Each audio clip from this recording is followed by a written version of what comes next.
Yeah, I have.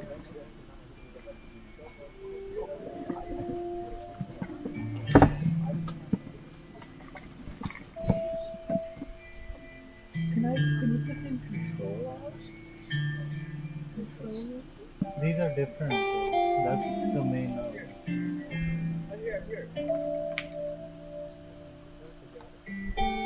Which one you're saying?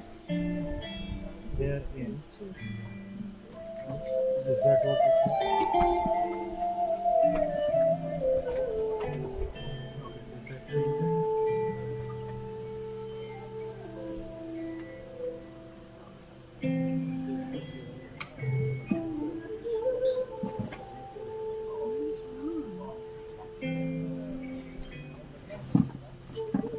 Okay.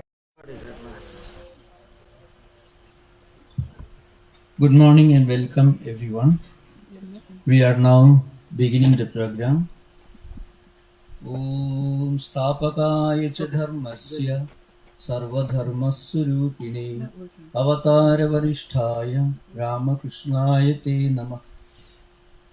I want to invite Dr. Radha to come here and give the invocation.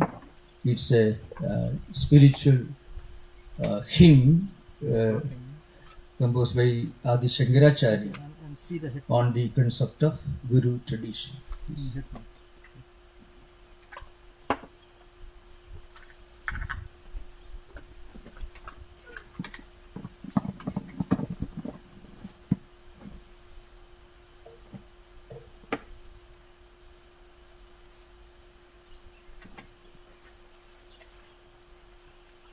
No, she's not speaking. Ananta samsara samudratara naukayitabhyam guru bhaktitabhyam vairagya samrajyada pujanabhyam namo namah Shri Guru Padukabhyam Kavitva-varashi nishakarabhyam Daurbhagya-davam Buddhamadikabhyam Durikritanamra vipattitabhyam Namo Namaha Shri Guru Padukabhyam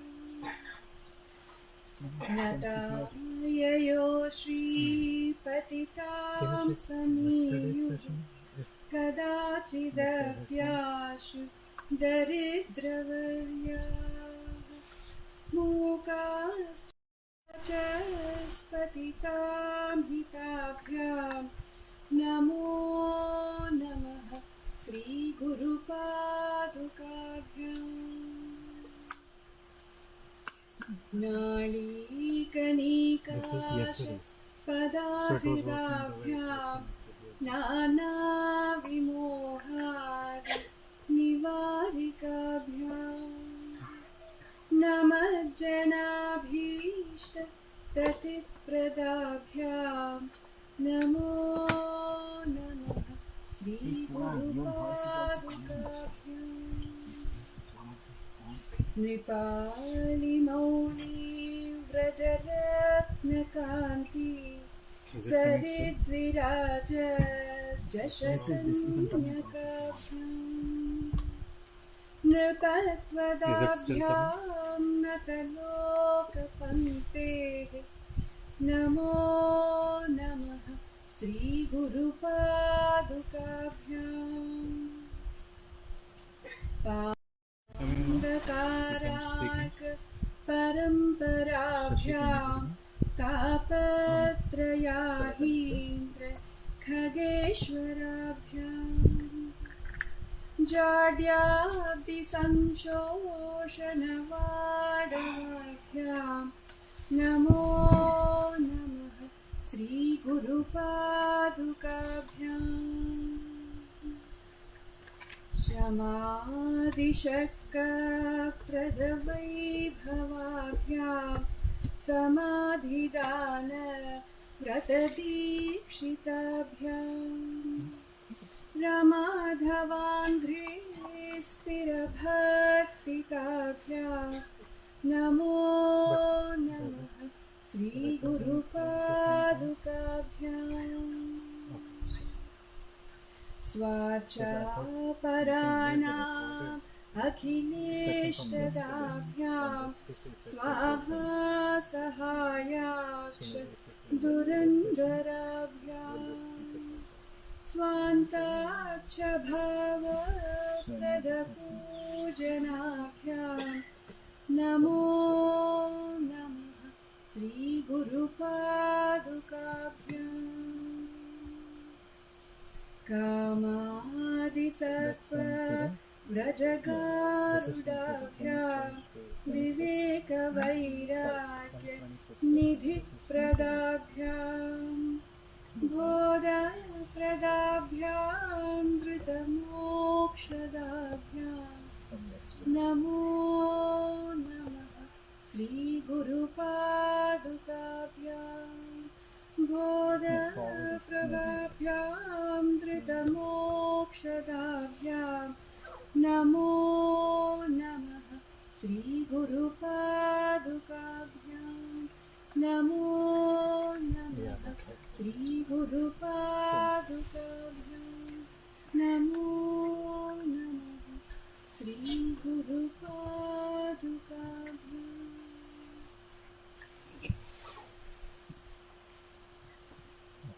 So that's how it was connected yesterday. Now we will have a short meditation for about 5 minutes. And after that, Swami Vedantaji will introduce the speakers and welcome all of you to this auspicious program. Thank you. 5 minutes meditation. So, are we good? Yeah, so you can hit the record. It's online. Okay. And I'm on That's good. That's all connected. Sorry.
Can you talk through this also?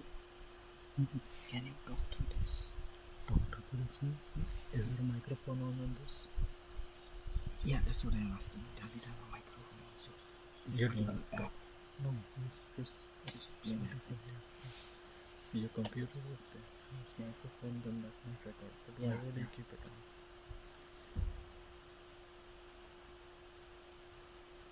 But you need an app. Now I request Swami Vedantaji to come here and introduce the speakers and welcome all of you. Thank you. Amen. This guy got We need somebody to address this microphone. Oh, shoot. This guy got. The introduction. Michael Nagler is a professor emeritus of classics and comparative literature at the University of California in Berkeley. Professor Nagler co-founded the Peace and Studies program, in which he taught the very popular Nonviolence course that was webcast in its entirety, as well as an additional course on meditation and a sophomore seminar called Why Are We Here? The Great Writings on the Meaning of Life. Professor Nagler is the author of a publication, The Search for a Nonviolent Future, which received a 2002 American Book Award. He has also authored Our Spiritual Crisis, Recovering Human Wisdom in a Time of Violence. He also published a book, The Upanishads, along with Eknath Easwaran and other books, as well as many articles on peace and spirituality. He was the recipient of the Jamnalal Bajaj International Award for promoting Gandhian values outside India. He's a student of Sri Eknath Easwaran, the founder of the Blue Mountain Center of Meditation, and he has lived at that center's ashrama in Marin County since 1970. Swami Tattwamayananda, a monk of the Ramakrishna Order of India and a former teacher at the Order's Monastic Probationers Training Center in India, is a scholar in Sanskrit, Vedic studies, and Indian philosophy.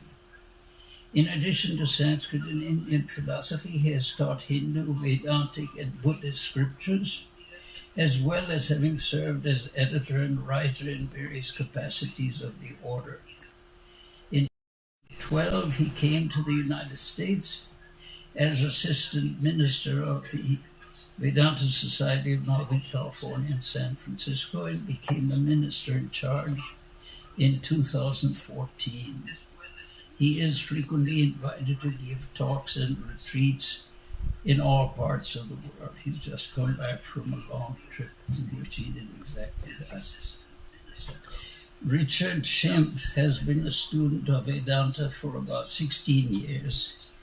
He has degrees in Russian literature from Columbia and Stanford universities.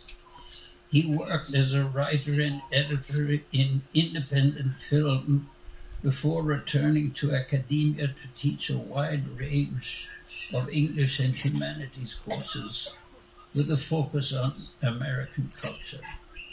He has been one of the caretakers, I should say the main caretaker. He's also obviously very humble. He has been one of the caretakers of the Vedanta retreat for 8 years.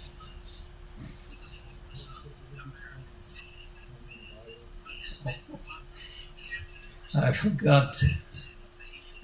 That's one of the most embarrassing moments of being feted as an introducer when you don't introduce everybody. Professor Bobby Coleman, I would call him a professor because that's what he is, even though he may not have an academic title at the present time.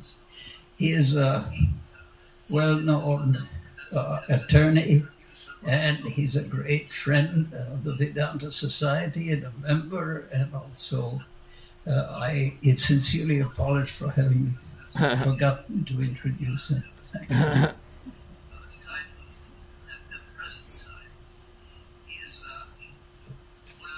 It's always a little more difficult to do the job after a confusing introduction, but I appreciate it because the irony of it is that about half of the introduction of Richard also applies to me, which kind of proves the idea that despite our individual differences, that we may all genuinely be a universal soul in more ways than we usually acknowledge.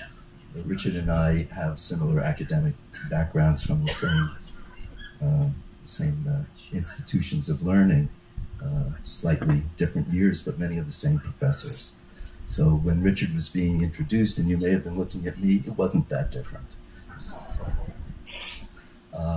I prefer to be introduced as a poet, and much of my work is as an editor and in the realms of music and art, although I am also professionally experienced in those other areas. The main reason I'm up here is because of my enthusiastic affinities with the Vedanta Society of Northern California. And it's probably for that enthusiasm alone, rather than any other particular, that I was asked to offer some context for our session here today. First of all, I want to join Swami Vedanandaji and the rest in welcoming me here today. Memorial Day at Olima, the Olima retreat, the Vedanta retreat in West Marin, California, USA, has been going on since 1978. That makes this the 46th year that we've been doing it, sometimes in ways that are a bit smaller and sometimes in ways that have busted out of the tent. Obviously, we've been re-establishing the event since COVID.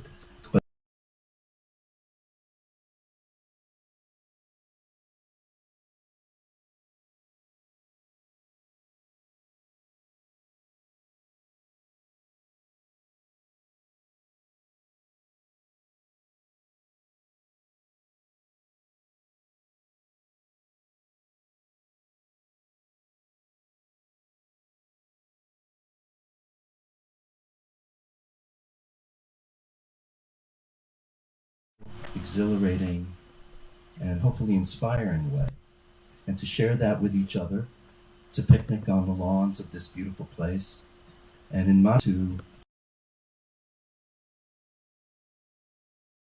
just want to add my welcome to all of you and my appreciation that you've come here to get today to share this event together, and also with respect to my love of my colleagues, Richard Shenf, I also wanted to say something prior to the formal introduction of Professor Nagler. I've met Professor Nagler a few times over the years, always with great joy, great pleasure. But the first time I had heard of Michael Nagler was entirely by accident. I was on the University of California, Berkeley campus years ago, and I had been invited on campus as a speaker and as a guest, and I had some spare time. I had been on the campus many, many years earlier as an admittee, and had a happy experience as a teenager wandering into a poetry classroom where I met a professor. I ended up staying in New York and attending. I wanted to relive that teenage experience, and I went into a main lecture hall, and a class was about to begin,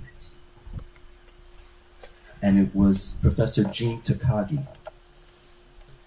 I asked him if I could sit in and audit the class, and it was quite an eye-opener. It was in the department that Professor Nagler had founded, Peace and Conflict Studies, if I have the title correctly. And Professor Nagler was a co-founder of an absolutely groundbreaking department at Cal Berkeley that Professor Takagi and other illustrious scholars worked in and taught. And I think that they did a great service to the maturation of American society by opening up those types of historical and political science and other disciplines, opening them up to the multiplicity of voices and experience between East and West and the traditions that we celebrate here today. So I just wanted to make note of the fact that my first exposure to that was so pure and so meaningful to me that it is a great joy to share the stage with Professor Nagler today. So thank you.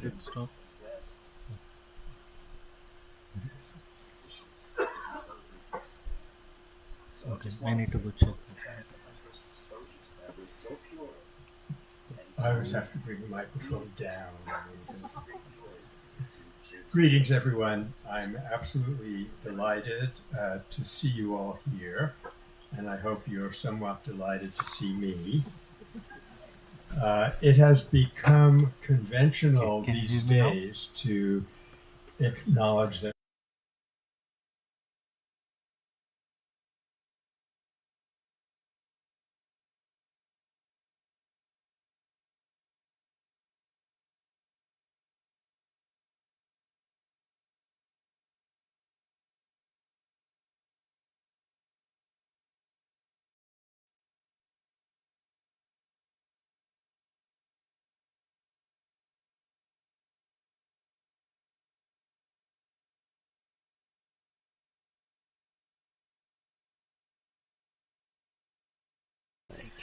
it makes no difference So don't as to change the any of name your of settings. God, That we're working for fine. love is the one God I of all know, the I worlds. understand.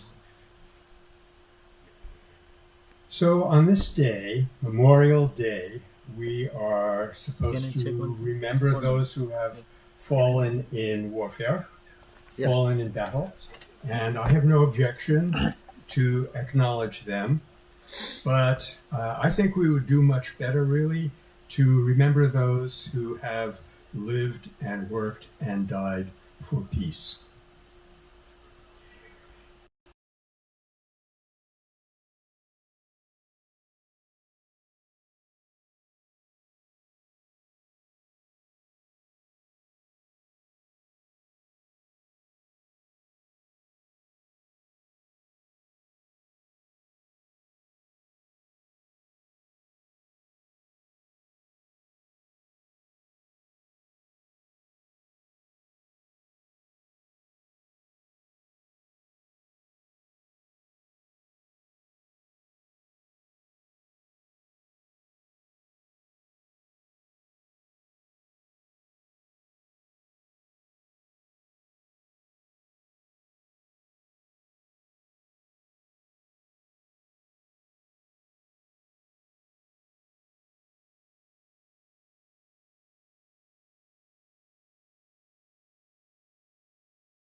Lesson in this painful fact, if we acknowledge that human beings are not meant to kill one another and readjust course, this suffering, this sacrifice could help us to redirect our civilization. Oh, So let's turn our minds now to Yeah, those now who it's work okay. for Good. peace, and of course, especially given where we Can are, hear us to speaking? inner peace, So far, which is where all peace comes from. And in particular, I'd like to talk about two of these great spiritual giants, Sri Ramakrishna, obviously, and Swami Ramdas, for reasons that will become clear. But first, I'd it like went to again. kind of Something happened. introduce us with a quotation from the Holy Mistake. Mother, from Sharada Devi. It is not because of that. It is She was asked on one occasion, what is the meaning of life? What is the purpose of life? Just keep And she quiet a said, little bit here. That's all. to realize God and to be absorbed uninterruptedly in His consciousness is the purpose of life. And I believe that is the purpose that has brought us all here together Why didn't it today. happen yesterday? Now, Swami Ramdas, whom I've mentioned, visited Dakshineshwar, and he describes his experience there, which was quite dramatic. He went into the room in which Sri Ramakrishna had lived for so many years and rolled around on the floor in ecstasy, weeping tears of joy, while the temple managers stood around scratching their heads and wondering, who is this man and what is going on here? Well, I also visited that room. I didn't roll around on the floor. I'm a professor. You know, we don't do that. But I did sit on that floor as long as I could. I'm not inhabiting a very well padded body this time around. But I sat there and meditated, and I also purchased, I had the darshan, if you will, of Ma Bhavatarani, the universe, who was Sri Ramakrishna's chosen ideal. And I thought I'd just share a little bit of an anecdote about that experience with you, because it means something about Indian spirituality. There was a darshan happening. You were at the side of the temple. You look in and you see the statue, and there were a crowd of people there. And I thought, I'm not even Indian. They're not going to let me in there. And the person who was in charge brought me in. He said, come on, you have a good look. And I did, and I was very moved by the experience and by the kindness, which was my universal experience in visiting spiritual places in India. Now, as we know, Sri Ramakrishna had an interesting experience one day as he was going back from the Panchavati to his room. He saw a figure approaching him, and this figure merged into his body. And that figure, as you undoubtedly know, was none other than Jesus the Christ. I'm going to report a little bit greater length on Swami Ramdas's meeting with Jesus, but Sri Ramakrishna does not give us a very lengthy description of this event. Unfortunately, M was not present on that occasion, so we don't have it described, but we can easily imagine what that meant. So what this means for us is that Jesus and others of that stature, who of course are not many, they do not die. They become what they always were, a living force. And now if I could use an image from Sri Ramakrishna, that wind is always blowing. How can we adjust our sails to catch that wind? So this brings me to think a little bit about the crisis that we're going through today in this country and in the world. And I'm sure some of you are familiar with the term polycrisis, which basically means that everything is falling apart. But in this polycrisis, we should recognize that there are also polypluses. There are some things going for us which you often do not read about in the mass media, but which are absolutely the most important thing for us to focus on in order to keep our spirits grounded and our creativity alive. So that's why I mentioned Jesus the Christ and Swami Ramdas and Sri Ramakrishna. I'm astounded that I actually get to mention those three names in one talk, because they are a tremendous inspiration. They teach us who we are. They are actually us writ large. They are living displays of human nature. And the difficult road to that goal has been systematized in India.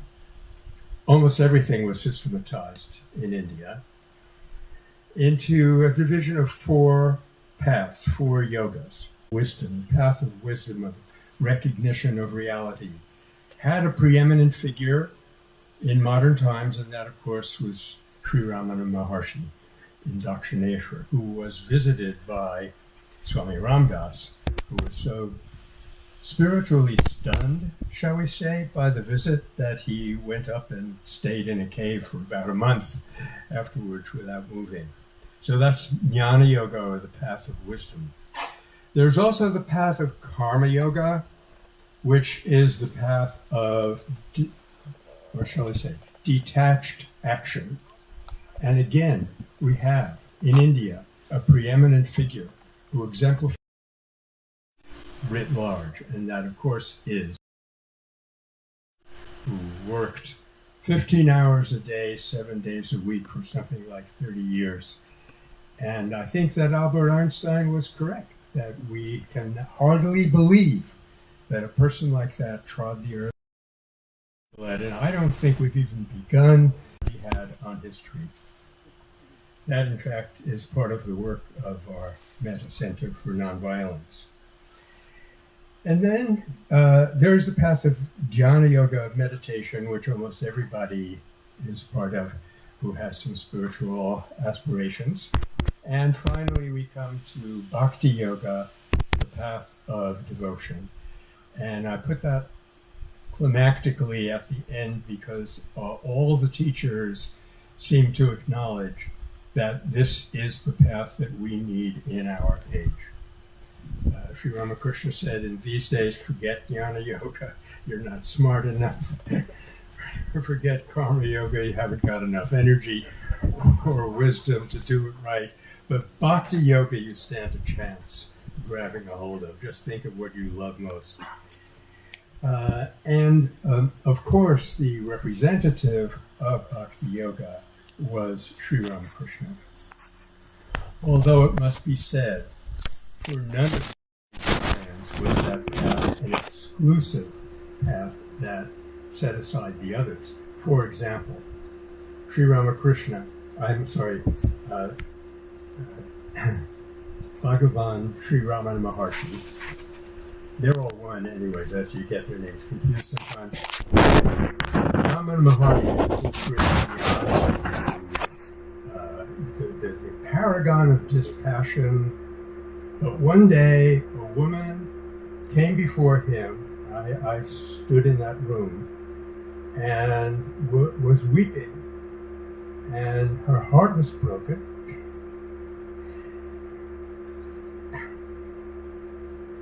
And she said, I've lost my son. And so this great paragon of austerity and detached wisdom said, you come right up here. And he held on to her, and they sobbed together for a while. Now, I'm saying this only to show that when you have a grasp of any one of these paths, you really have access to all the others. I think that's a very good thing for us to bear in mind. So, let me get to the poly pluses, the things that are going for us in this terribly critical time. One of them is that here in the West, and we're sort of in the west of the West, we're in California. Here in the West, our science is beginning to catch up with the science of India.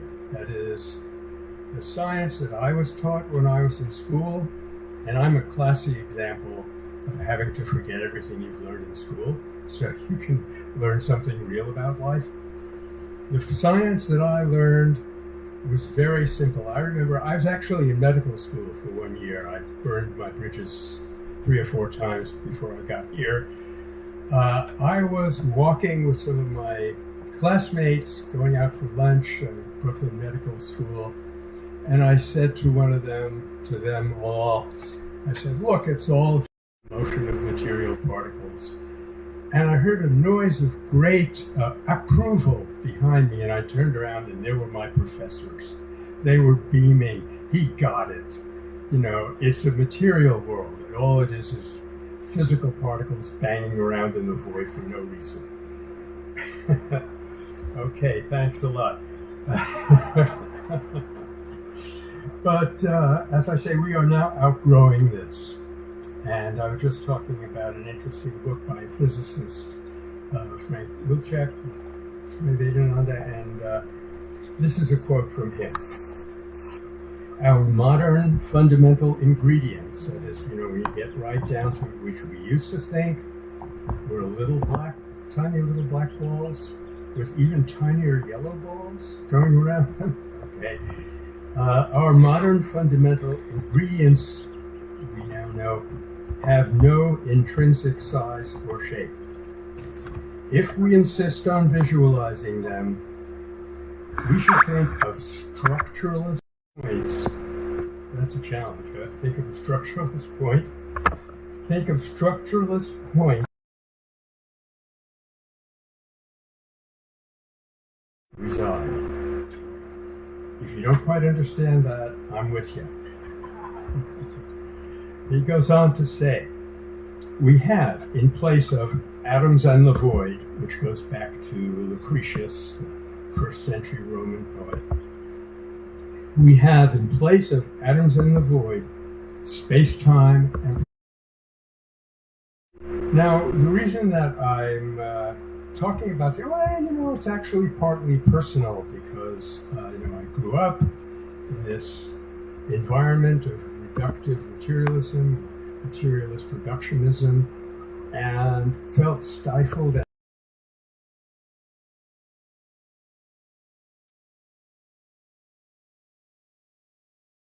Recognition that the fundamental reality of the universe is not physical.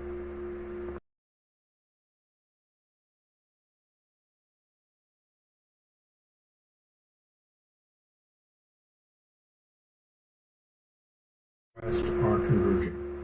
And I remember my teacher telling me when I was just getting started in the spiritual life that one of the things that we're going to do, he said, is to take the best of the West and the best of the East and join them. So one where this comes together in a very dramatic way, I think, is with the discovery of quantum theory in the beginning of the last century. And Max Planck, one of the discoverers of that theory, please don't ask me about the math, okay? I can't.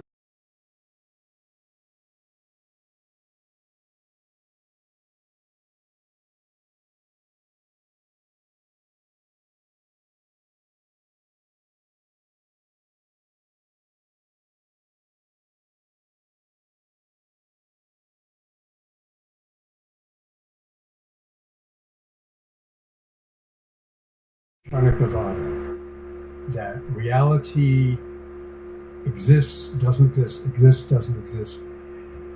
The importance of that being that, let's say we are suffering from anger. Of course, that would never happen to any of us here. I know that. But just imagine some other person having a state of anger.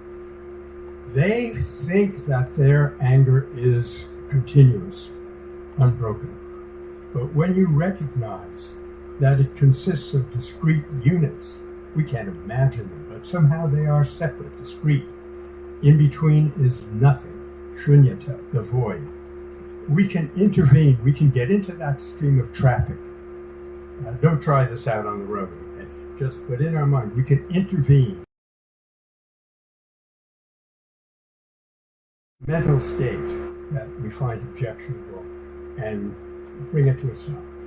And that's how you explain sometimes people of great spiritual stature are able to disarm, defuse people who are extremely angry. One example,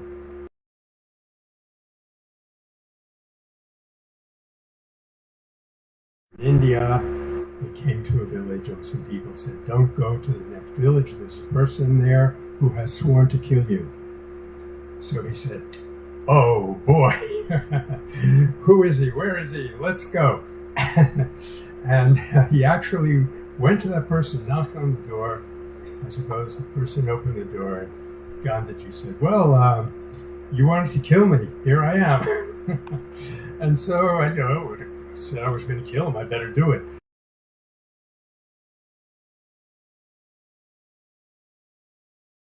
Moved.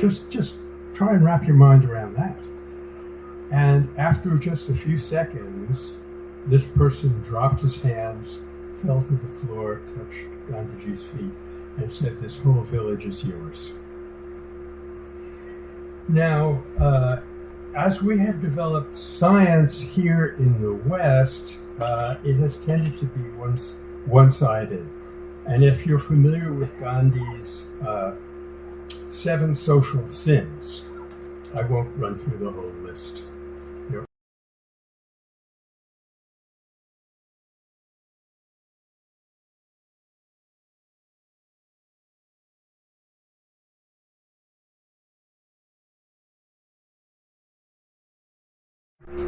Max Planck the inventors of quantum theory, said everything consists of consciousness. Without consciousness, nothing can be said to exist.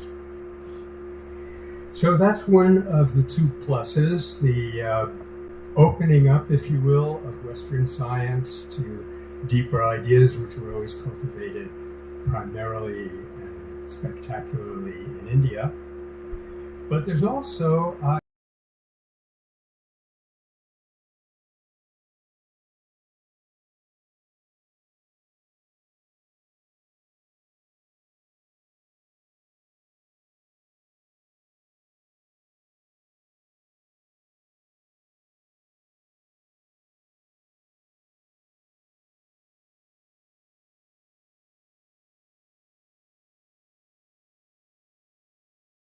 crises.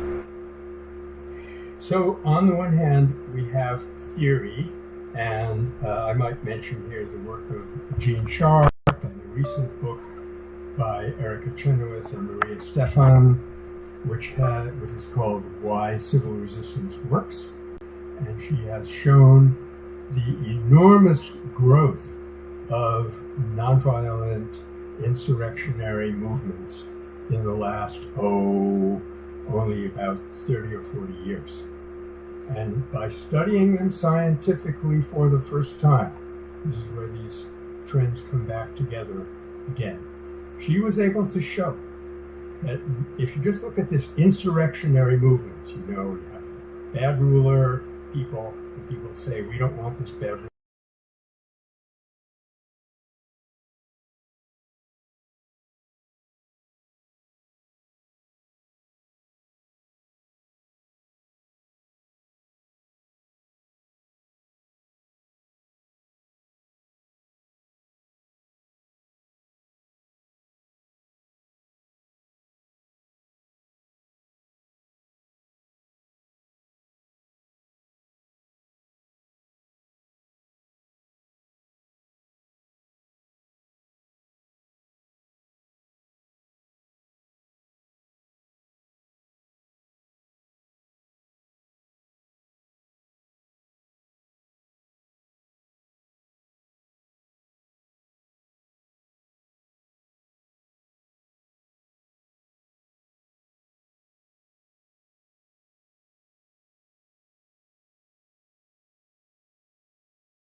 it teaches you that if you really love God, the love should extend to our fellow human beings around us.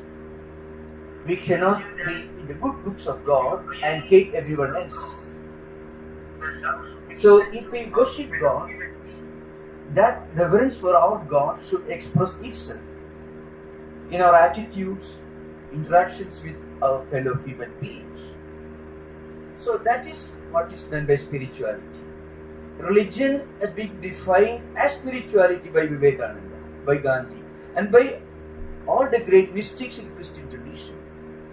Though I am a non-baptized, non-Christian, I am coming from a place which has given shelter and protection to the first immigration of Jews in the 4th century BC, and the second one in 70 AD when the Masada collapsed, which has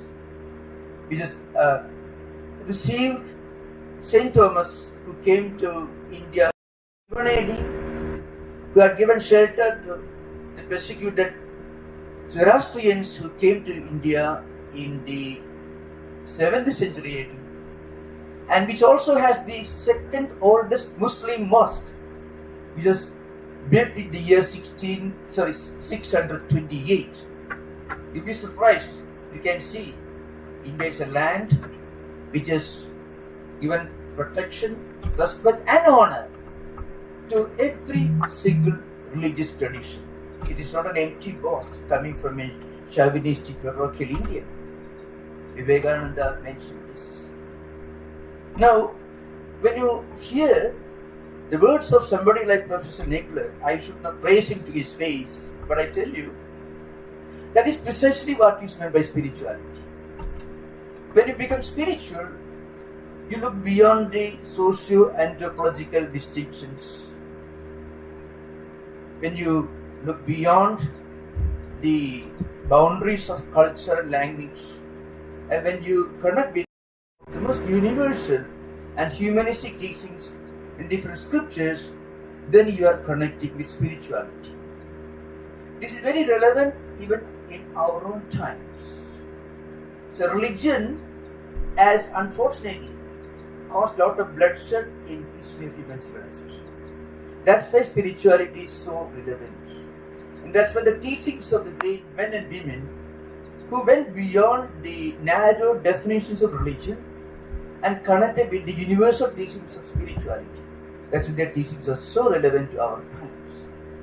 So there are many debates going on around the world, which shows you that we are given a very bad name to God and religion. All the genocides, crusades, wars, bloodshed, in the name of God and on behalf of God and for religion, have brought a very bad name to religion, and that's why spirituality is very good. I can give another very interesting illustration. If you go to the old temple in San Francisco, built by one of the disciples of Sri Ramakrishna, Swami Tattwamayananda, you can find there a picture of Jesus Christ, painted in the year 1908.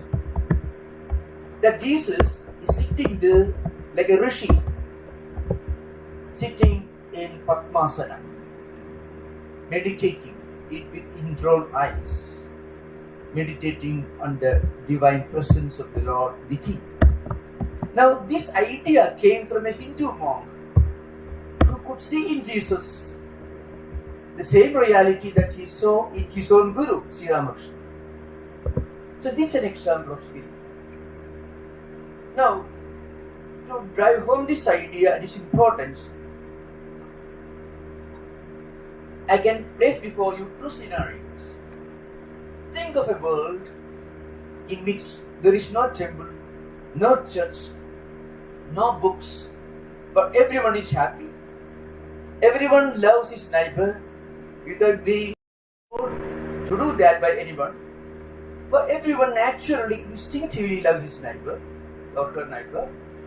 Everyone is compassionate, humble, loving, and broad-minded.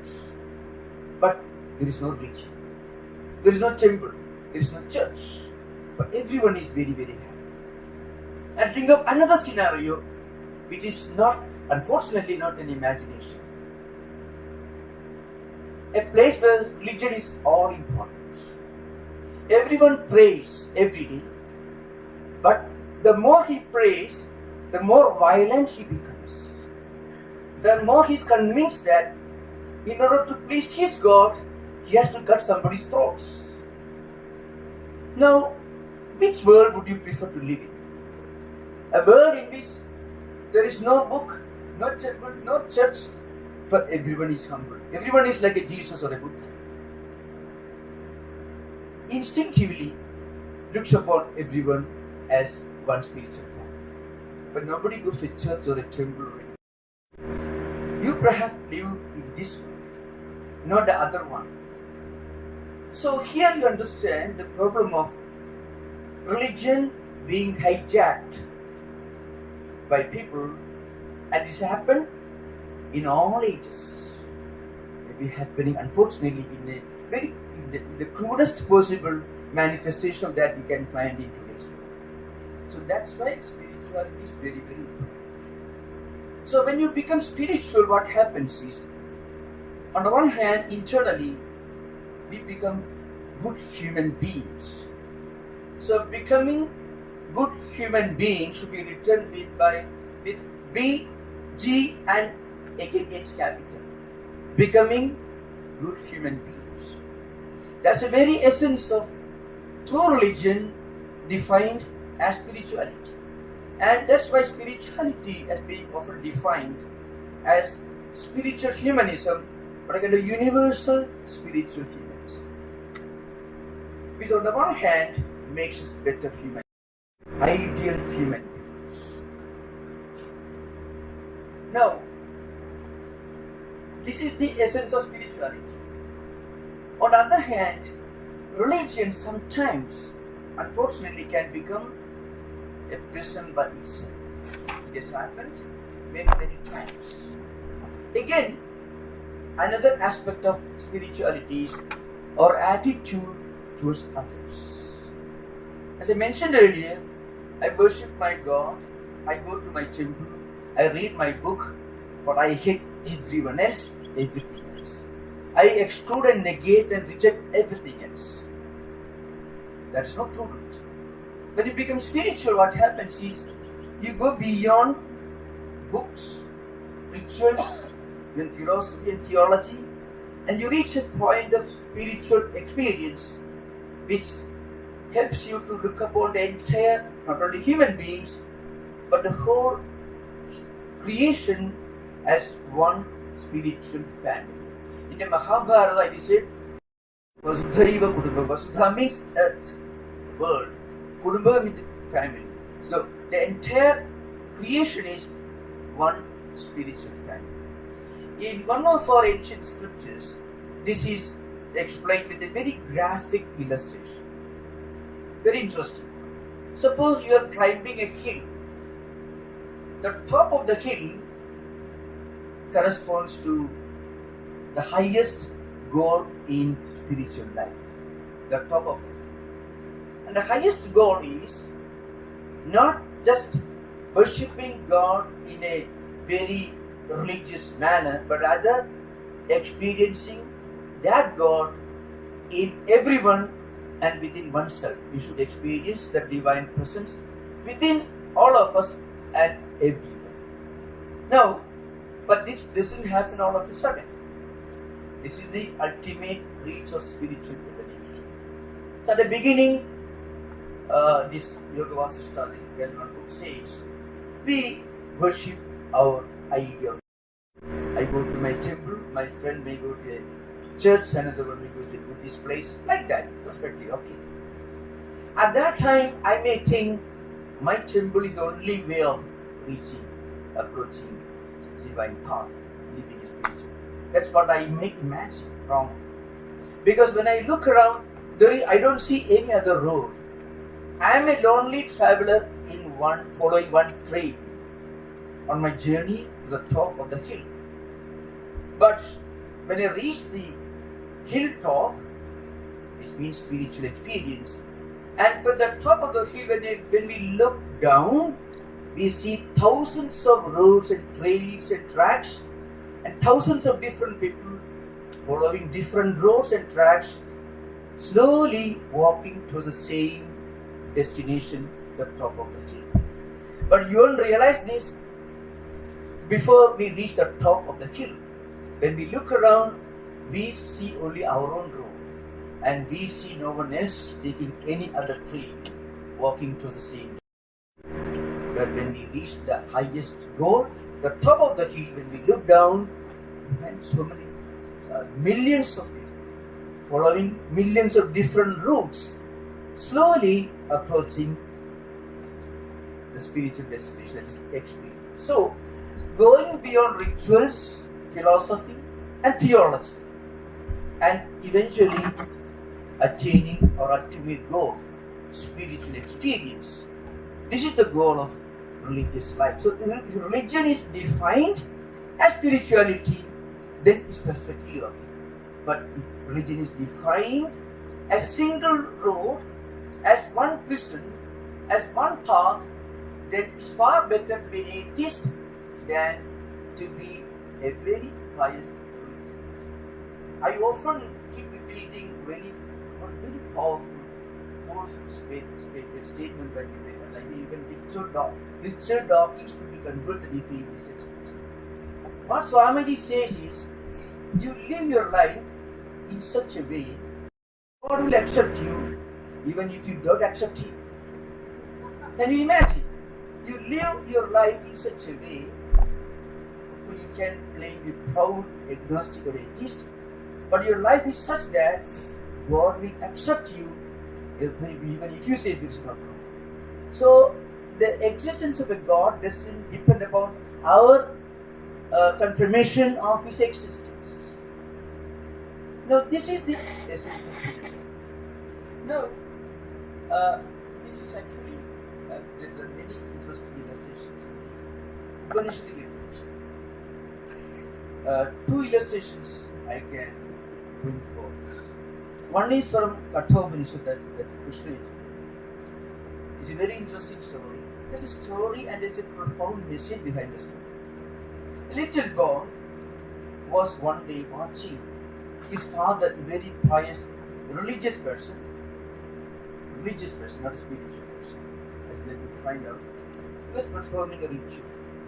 And in a way, was giving gifts, cows and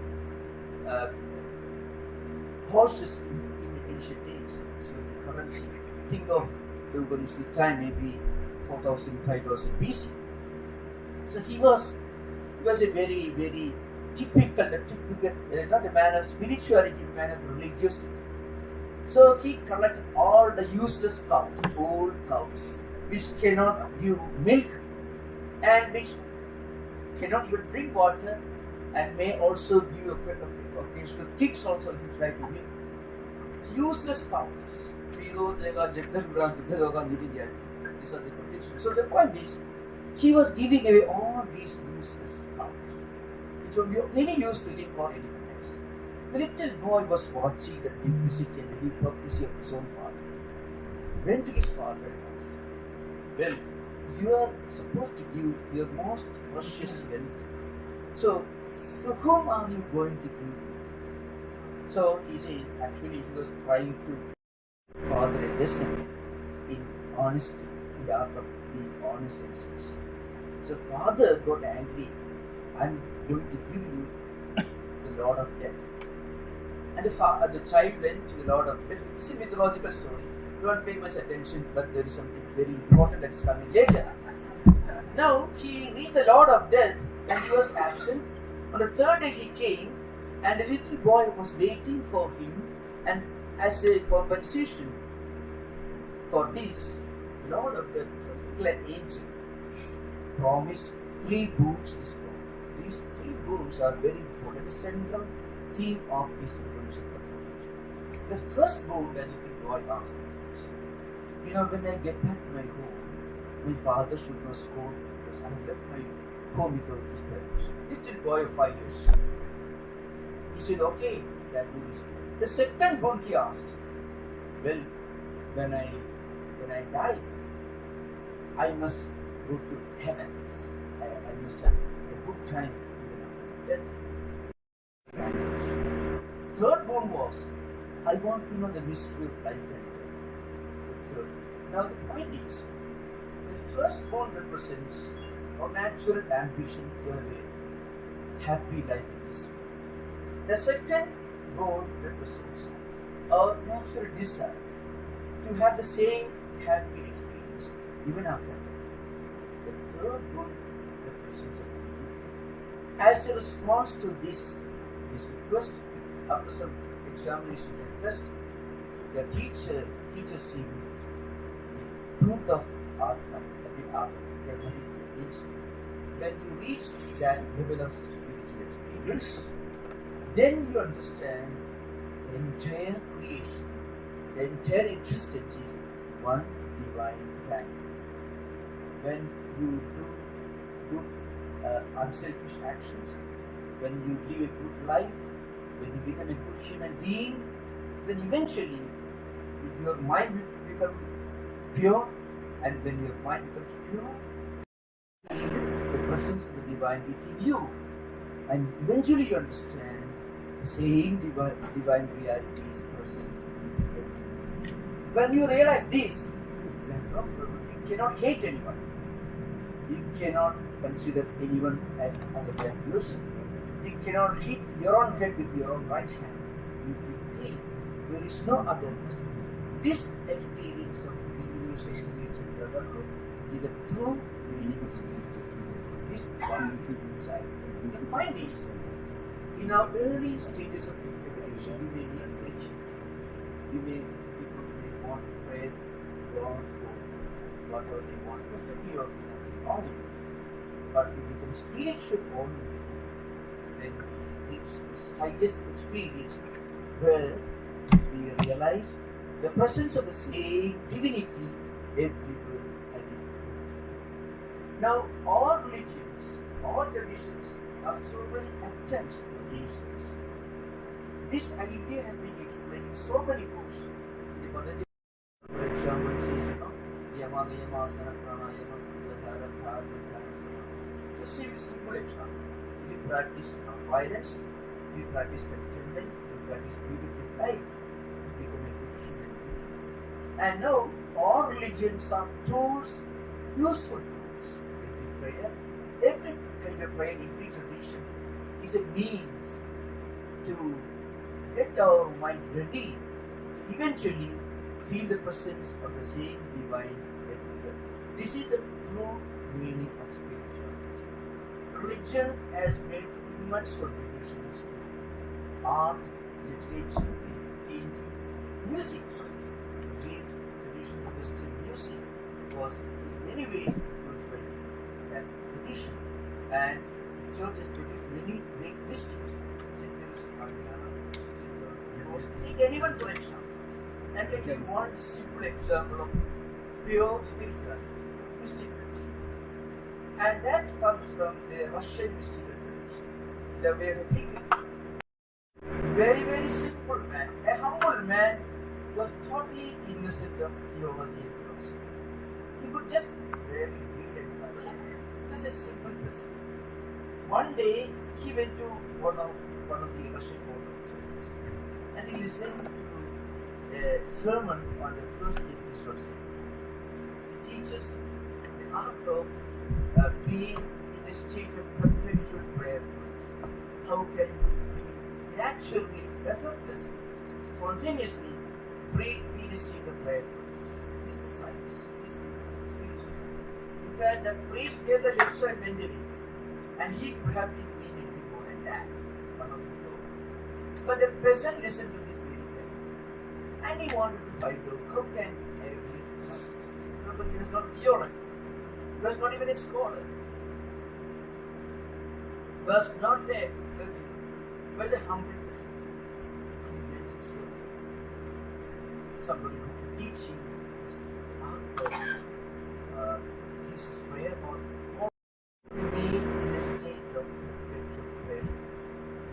Remember,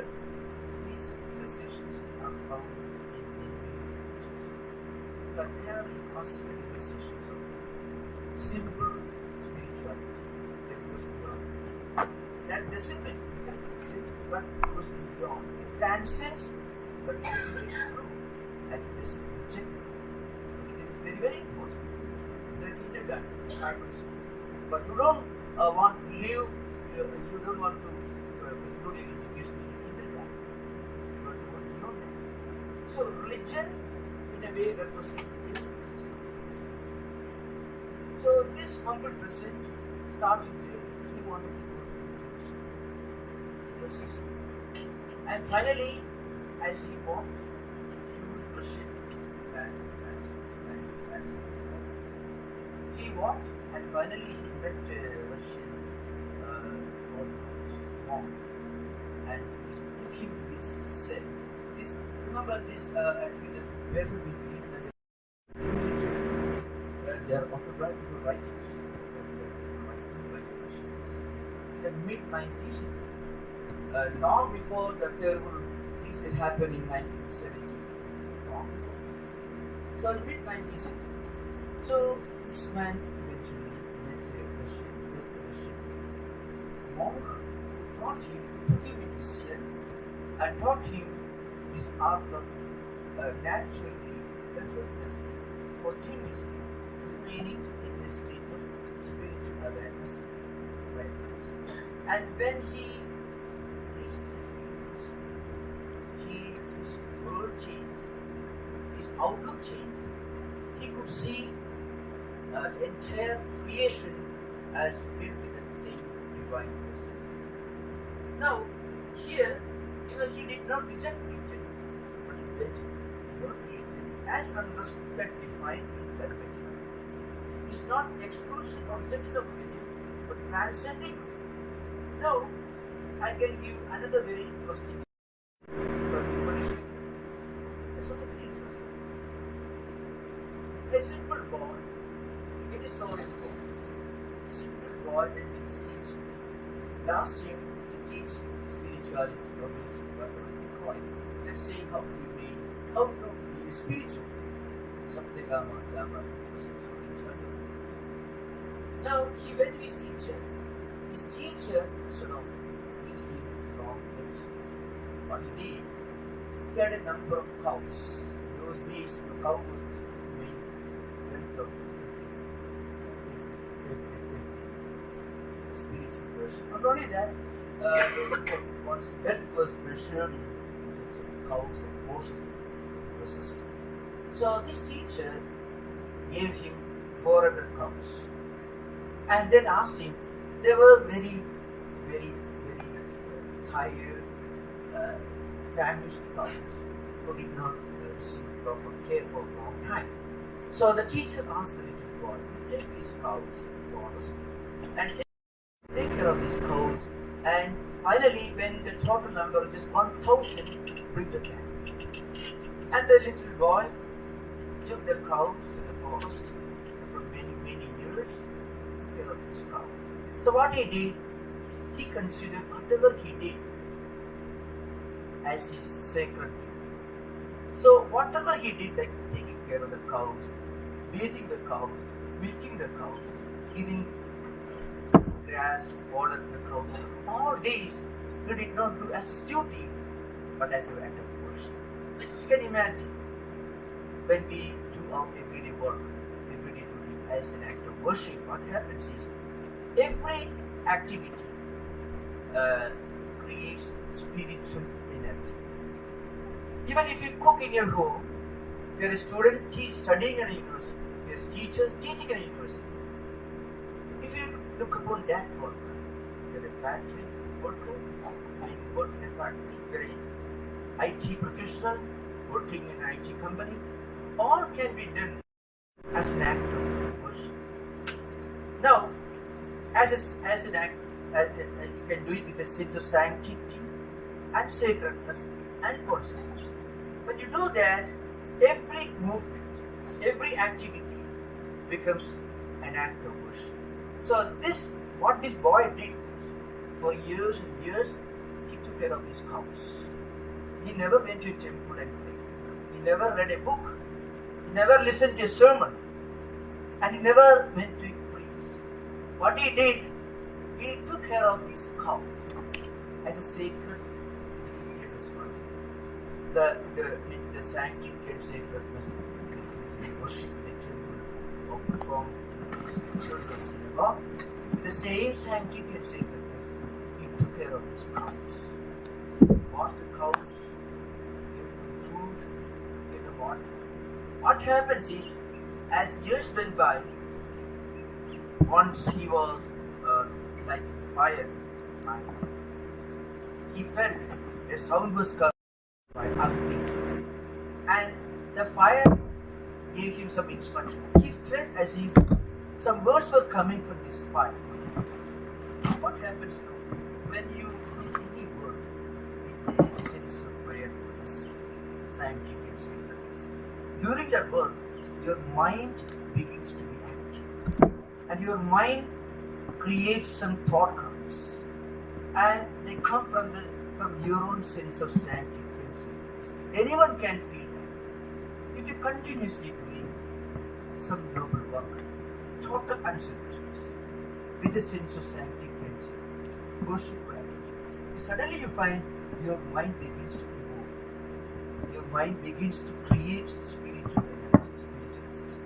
So he felt his mind was telling him in the form of fire, words were coming, and he felt these words are words of wisdom. This continued after some years. A swan came to him. He felt which he was taking care of some little birds around. The food with all the totally love and the sense of sanctity and sacredness.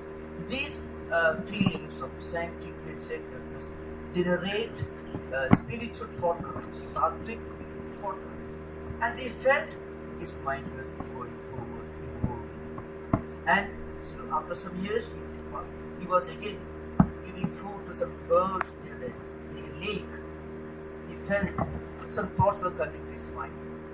And now again, this happened. So birds, fire, swans, and also a bull. One day he was taking care of some old bulls, giving them food. Now, remember, he did not look upon a bull as a potential breakfast. He looked upon them as an animal. By taking care of animals, he can become spiritual. So what happened was, with this attitude, when he did his work, his mind began to evolve. So where is the place of religion in this story? In your own life, without ever going to any place of worship, you're a Hindu without going to a temple, you're a Christian without going to church any time. I have myself seen many such specimens of humanity, even in this Purnima retreat and people just do some wonderful things, and this attitude with which we do things transforms them. And remember, I told you earlier, sometimes the more we are convinced of the truth of our religion, the more we feel like denying everyone else. Just opposite of this. The more you do our duty without ever thinking about any God, sometimes the more we find the more truly spiritual. Gandhi is an example. Professor Nagler was referring to Gandhi. I can give one very interesting example from Gandhi. Gandhi often claimed to be a proud Hindu, and he had written some very interesting articles criticizing the Christian. In no uncertain terms, he said, we want Christ, but not missionaries. He wrote some articles. We want wonderful teachings of Christ, but not the abusive language of the missionary. This he wrote in 1930s. The missionaries were going all over India, standing in front of temples. They are worshipping the Satan and come to Christ. Gandhi said, we want Christ, God, you don't want you. So now this Gandhi was carrying with him a copy of the Bible. That's the greatness of God. This Gandhi once he wanted to reform certain temple traditions in South India. So he went to the temple. The priests, the high-class Hindus, the casteism under. Casteism was a big problem in the society. Not now, in those days. So Gandhi wanted to put a stop to this. wanted that everyone should be allowed to do it. And he succeeded. Now, Gandhi was the leader of the Temple Reform movement himself. He went there and he led agitation in that area. Finally, the king and the priest had to agree, had to everyone went to the temple, and that is a revolutionary transformation. Great social reform happened because of that. But Gandhi never entered the temple. He never worshipped. No, it doesn't mean that he was against temples, but he never entered the temple to worship. Just imagine. Can you just imagine an example of spirituality? Pure, simple spirituality. Remember, don't ever get away the impression and criticize it. Religion is one of the greatest contributions of human civilization.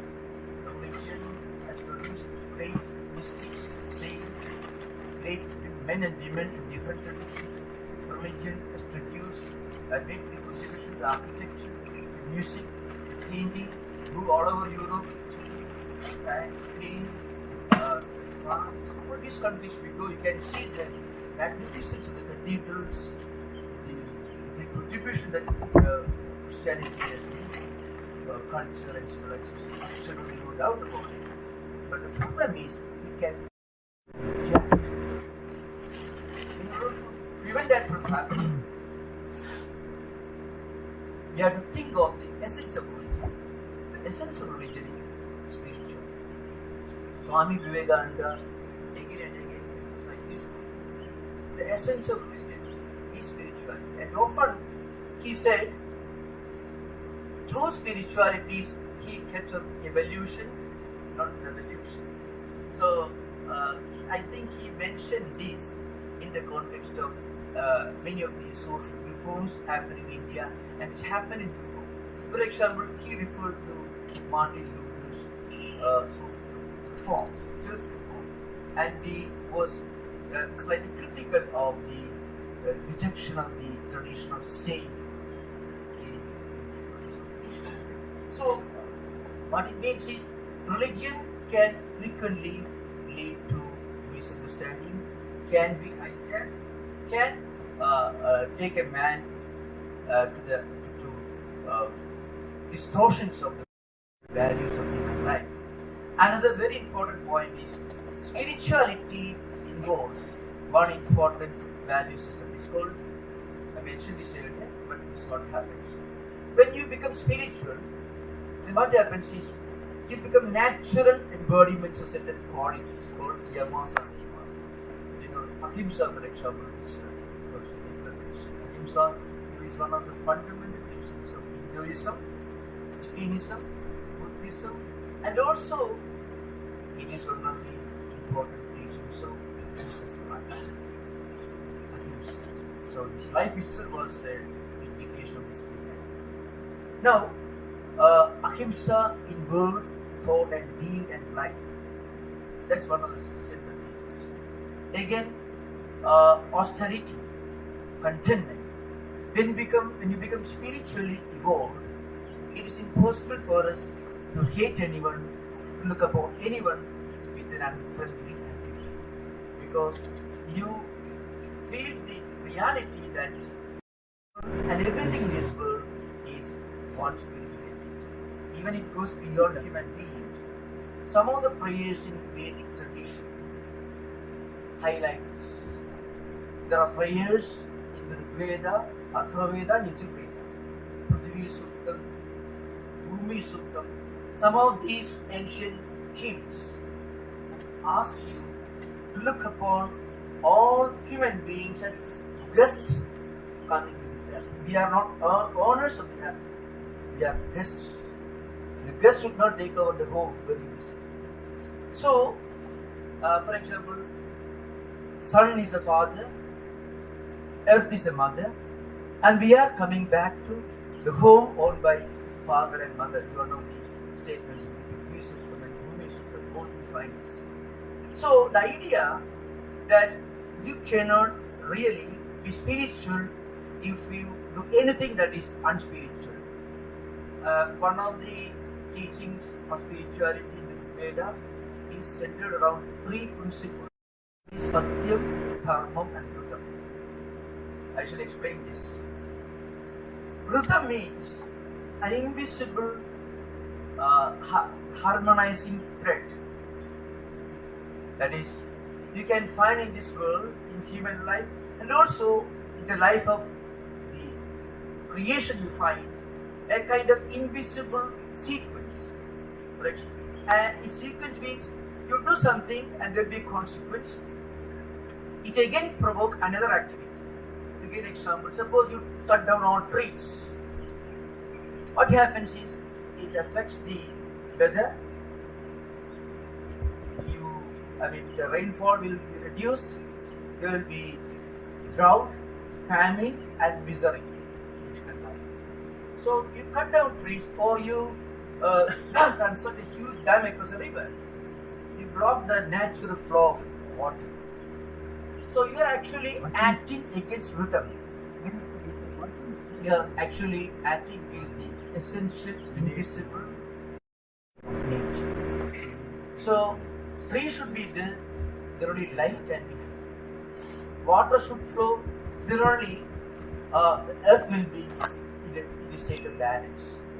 So any kind of activity that affects the natural rhythm.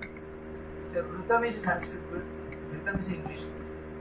Mysteriously there is a connection. So there is an invisible interconnectedness, interdependence to what we do and what happens to the world in which we are living. Again, dharma.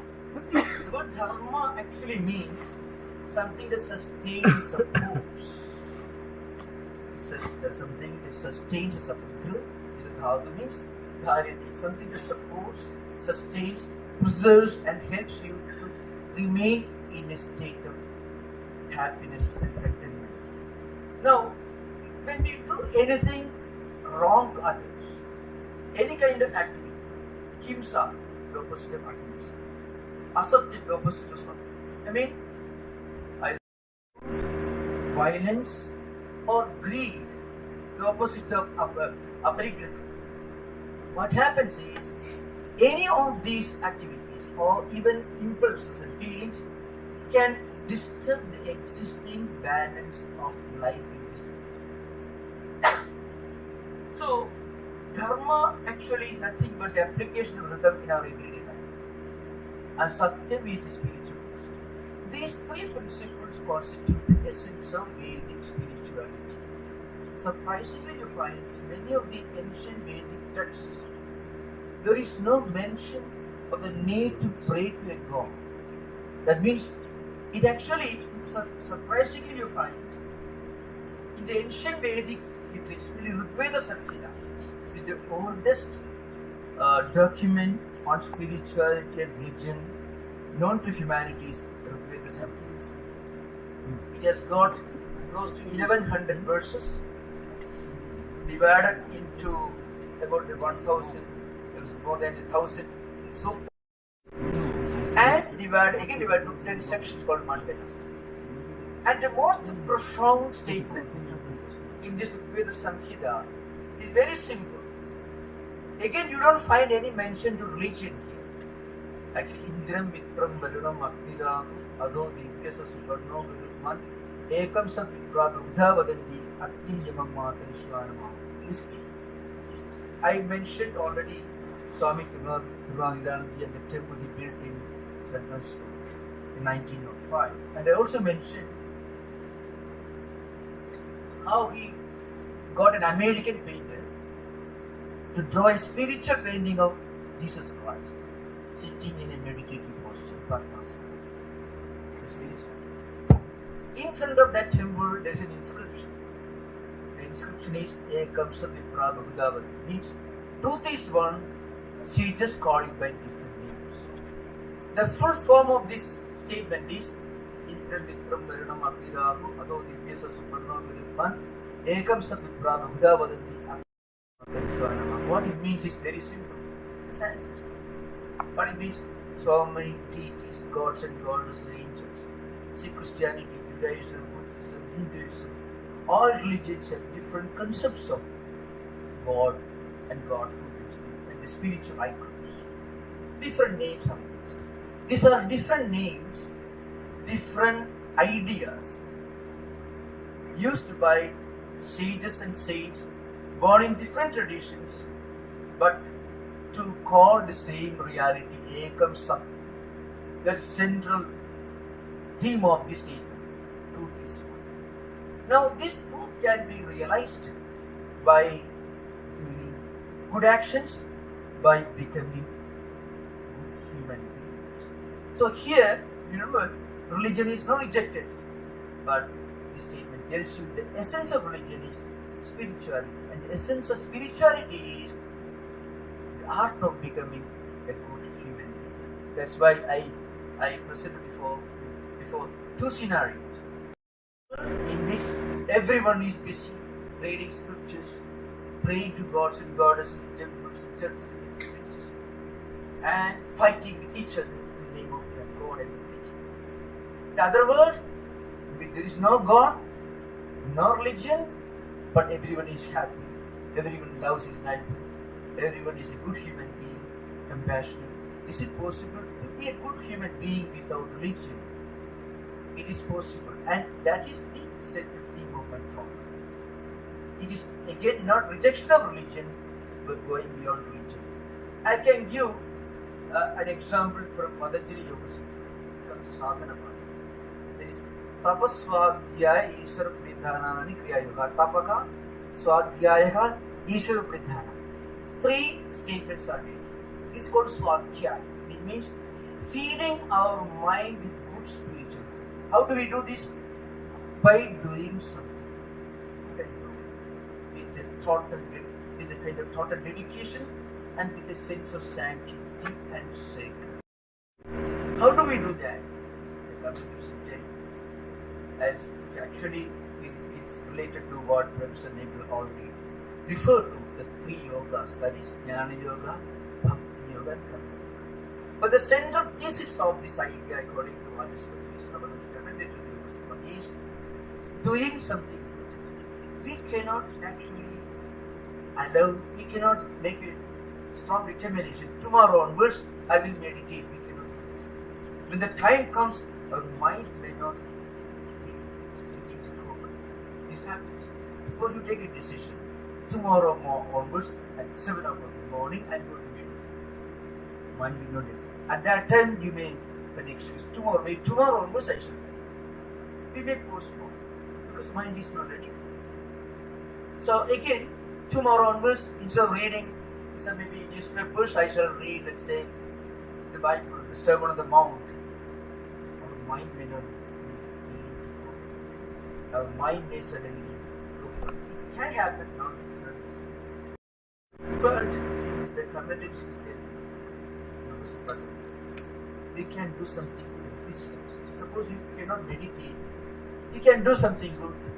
You can become a member of the Rotary Club, you can become a member of any spiritual organization and do some kind of physical activity. Whatever physical activity we do with a sense of sanctity and sacredness, that will produce spiritual ascent. And once we go on doing something good at a physical level, we find our mind also begins to change. That's what really happened to that Satyagama in the story of Chandrakirti. See, he did not do anything other than taking very seriously the instruction from his teacher. His teacher asked him, take care of this problem. Very simple. There is apparently nothing religious about it. It's something profoundly spiritual. Why does it become profoundly spiritual? With a pure mind, with a sense of sanctity and sacredness, with total dedication, he started taking care of this addict without any thought of any benefit. And that unselfish activity started a revolution in his mind, a spiritual revolution. His mind begins to evolve, change. So any kind of physical activity is spiritual food that we give to our mind, and when you feed your mind with good spiritual food, our mind becomes friendly, more and more friendly. there is no better asset than a friendly mind. There is no greater enemy than a hostile mind. So the first thing that happens when you become spiritual is your mind becomes your best friend. And this happens slowly when we do our everyday activity with a sense of sacredness, unselfishness, and sanctity and responsibility. This is called Swadharma in Bhagavad Gita. There are so many ideas in the traditional literature. When we do this, on the one hand, we feel we are doing something sensible. This is actually what is spiritual. People ask this question: how do we know that what we are doing is spiritual? There's one way to test. Do we feel a kind of inner serenity, inner contentment? Well, I have done something sensible. In fact, that comes from deep within.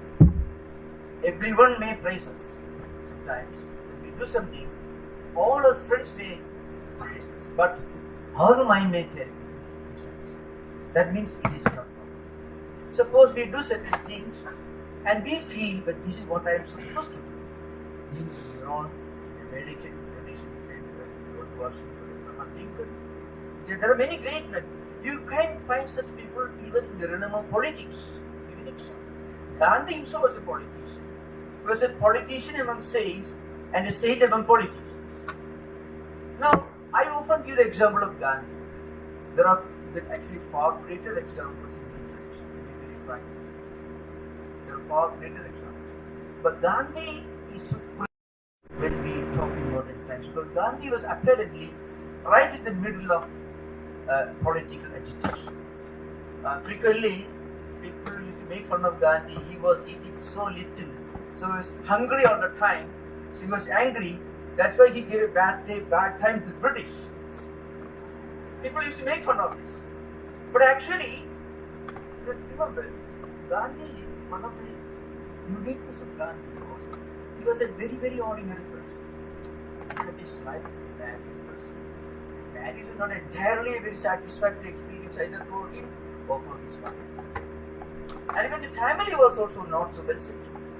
One of his own sons became a converted to Islam, miserable life and miserable death.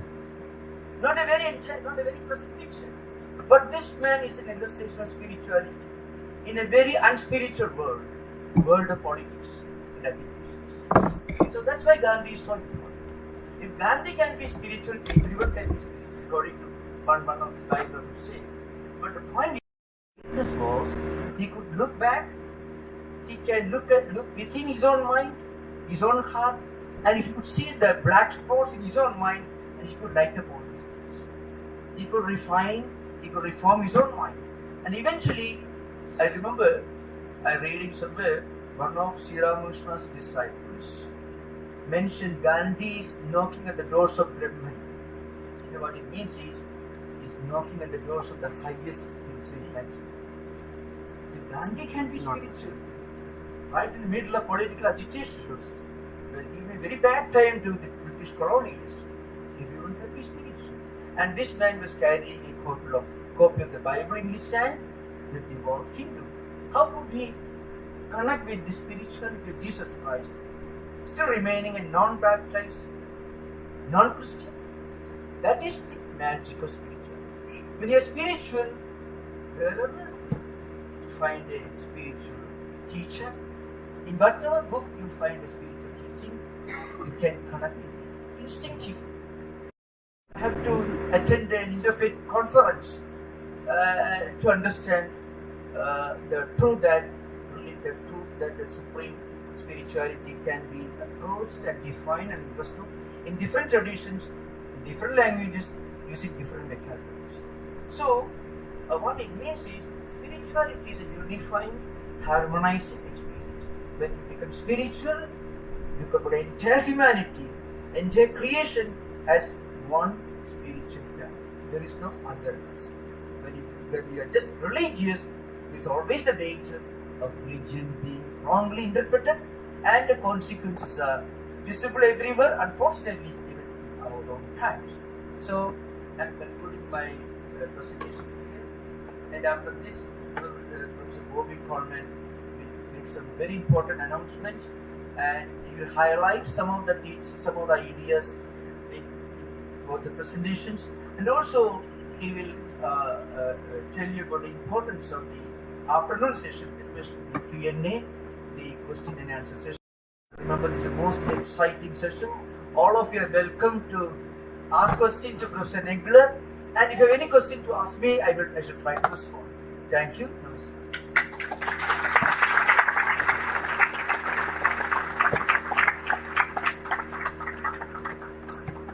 Thank you, Maharaj. Most of these assignments are impromptu and spontaneous. So I want to say something from the heart before I know that we're eager to get to the next phase after this. But I want to express some gratitude to the fact that this is the 46th iteration since 1978 that we've been doing this for quite a while.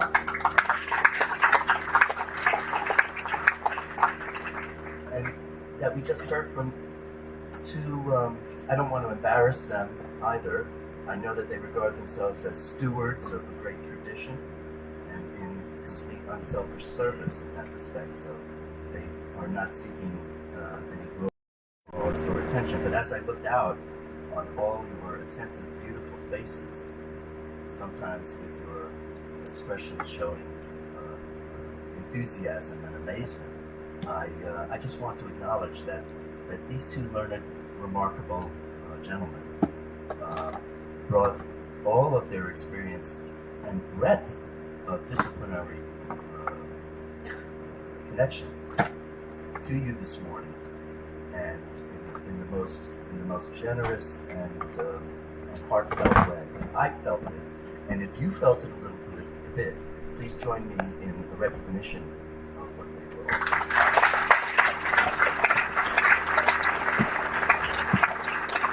And you'll see that I did in fact acknowledge the Maharaj who kept his head down. There was a reference to the Yoga Sutras, and for those whose exposure to yoga is mostly through Hatha Yoga and yoga centers, yoga studios, the panoply, not only in Vedanta but in yoga, Buddhism, and associated traditions, are so rich, and the Yoga Sutras in particular, for which the Swami did numerous, dozens and dozens, over 120-something classes, which are available online and edited. The opportunities there to learn something about our human potential, both in terms of restraint and in terms of rhythm, the ability to relax into our natural being in a concordant and not discordant way, in a positive way, are programmed there in an almost scientific way that combines the behavioral sciences, but also, one might say, the spiritual elements of science, the arts and sciences as well. The poetical sciences, you might say, or the musical sciences, not just the engineering, technical, chemical, biological sciences. I wanted to thank my own family for showing me that there was a dance between the sciences and the arts. Both my parents exemplified that. And I wanted to offer you greetings of love from my mother, whose next birthday will be 100 years old. And she would be here today, and I wanted to say that she also has a famous expression of her own yearning to do more, which I think held her in good stead as she reached that advanced age in good health and mind. And it's that there's unfinished business. And I think there's unfinished business for the American melting pot, the American democracy, the American enthusiasm, our can-do spirit, our welcoming spirit. And in that spirit, I hope that as we are about to break for a lunch, that we welcome each other, that we introduce ourselves to each other, that we tell each other some stories, that it inspires what we might tell in terms of stories to our families and children, that we might use that shared love to make music and art, and remember to dance. One of our devotees, Abhilash, yesterday was telling us about how he had sung a song since childhood, a very important, spiritual, rousing clap-along song. And many of us sang that song and participated in that for many years as a joyous ritual. But we don't necessarily remember the lyrics to these songs, even in pop music. We don't necessarily remember the meaning and poetry of the things that we hear so frequently that they become background. And if we reinvestigate some of the things that we experienced with the freshness of our youth, then we can come back to some very, very important things. It might even be religious or spiritual things that we encountered earlier in our lives and then thought, oh, well, that's not worthy of our continued attention. And when we go back and look at it and then connect it with where the grass was greener, we might come to realize that it's all pretty connected. We might come to realize that that early lullaby that we heard is something that we can still sing, still connect with, and even create ourselves. So, more announcements.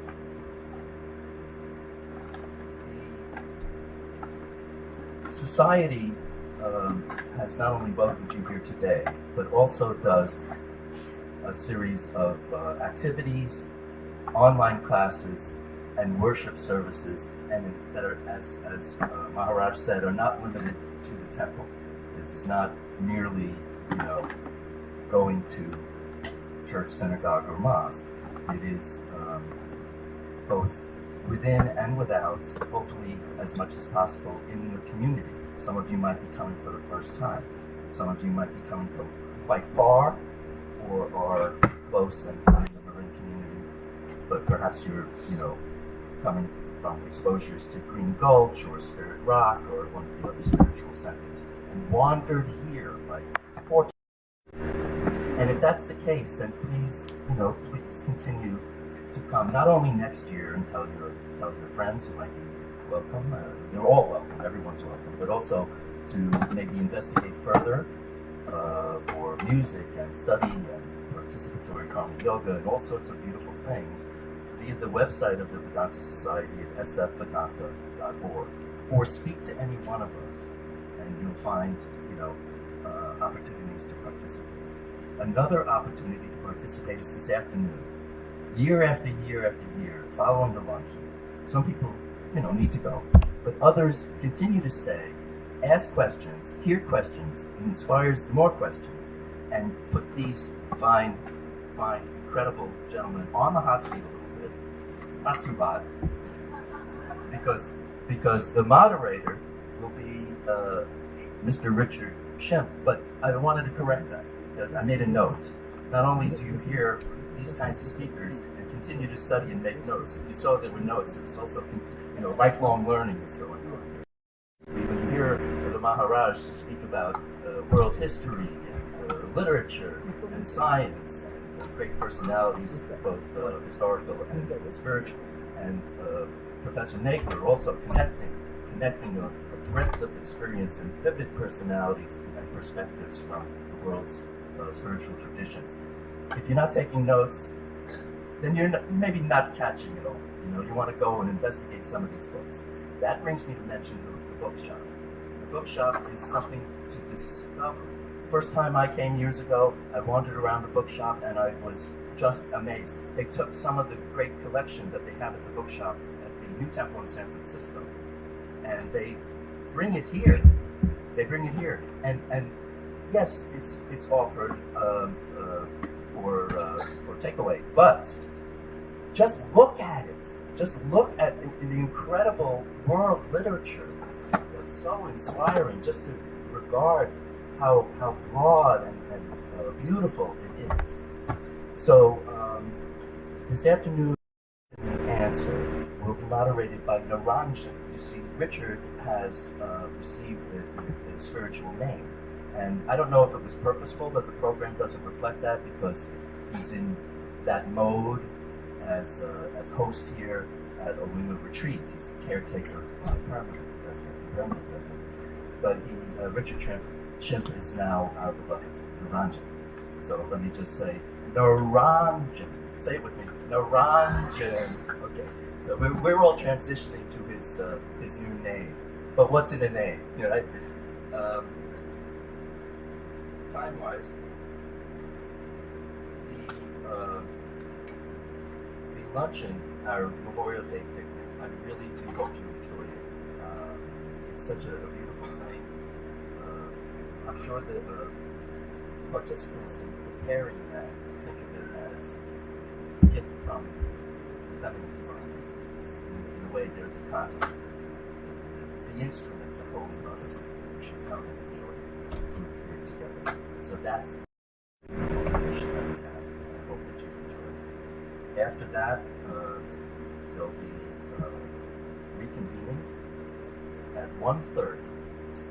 You'll hear the chimes, the gong, etc. And we'll come back for Vedic chant and meditation. Questions and answers moderated by Ranjan.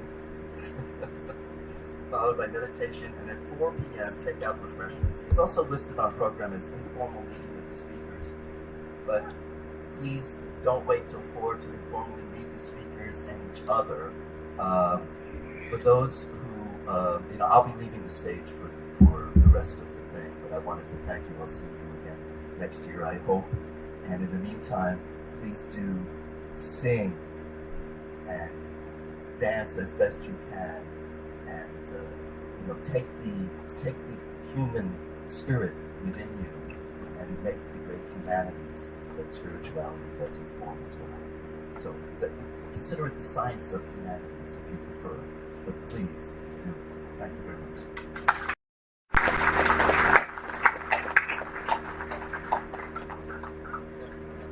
This is just a brief one. For lunch will be offered as two lines starting sort of to the left by the patio, and then there are two more lines that will form sort of right here in the center, facing closest to us. The ushers will guide you, so please follow their directions. But there will be a food line when you sort of make your way through, and we will reconvene at 1:30. Please do come back. It's usually the part of the celebration that is the most likely, most interesting. So we're all looking forward to it.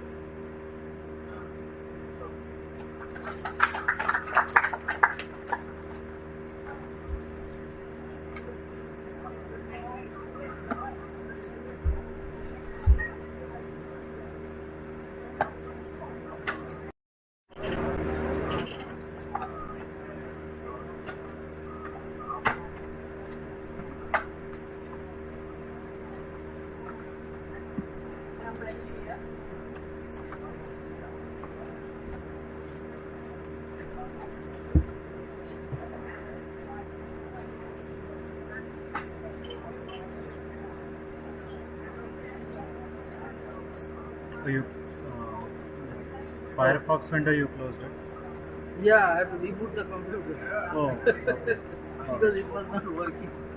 So it was Did you figure out? No, I think both the speakers are not working, so we'll have Well, to it change. seemed that this speaker over here was working and was loud enough, and then when you did something there, it was just buzzing. yeah. I know there's something wrong with it. Yeah. Something I don't know what it is. But it's working either way. Yeah, I know. I'm hoping those two will continue to work. So Yeah. let's hope. Thank you. Thank you.